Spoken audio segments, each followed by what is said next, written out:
Hey, what's up guys? John Osumi from Motionshooter Photography coming at you again with another video. Today's doing something a little bit different, doing a little bit of trick photography, and I'm experimenting with trying to show the illusion of levitation in the photos, so stay tuned.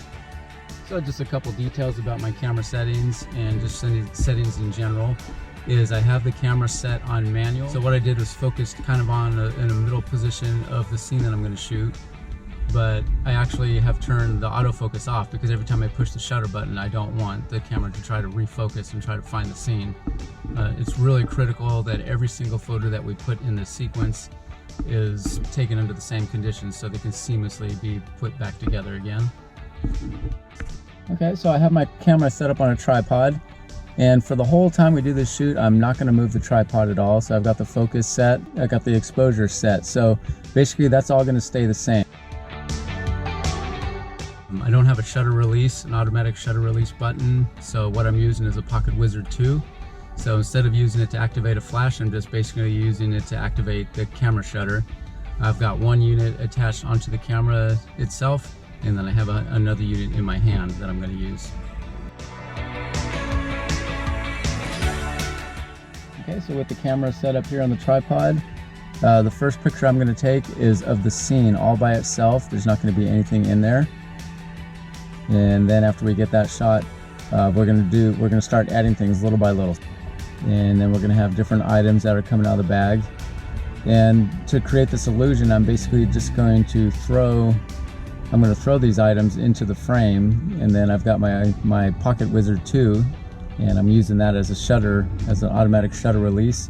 And I'm just gonna take several shots and just click the picture when the object is in the right spot, and hopefully we can get some that turn out.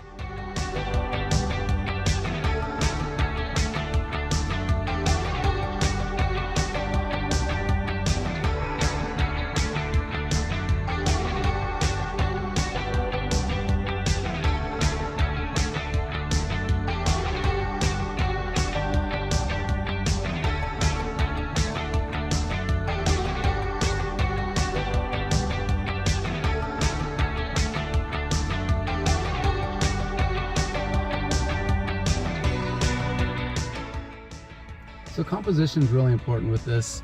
Although I'm going to do a lot of the work in post, you've given yourself the least amount of post work by trying to shoot these as correct as possible the first time.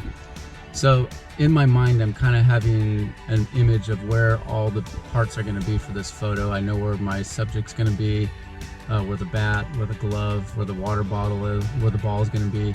I have an idea in my mind's eye where these things are going to be, and so I'm going to try, as I'm creating these photos, I'm going to try to put them in that same composition as I'm shooting, so I don't have to move things around as much. I'm hoping that I can just kind of put them shoot them in place, and then they'll seamlessly go together in post if I have them all positioned correctly. I will be able to cut and paste and move them around, but I'm trying to avoid that if possible.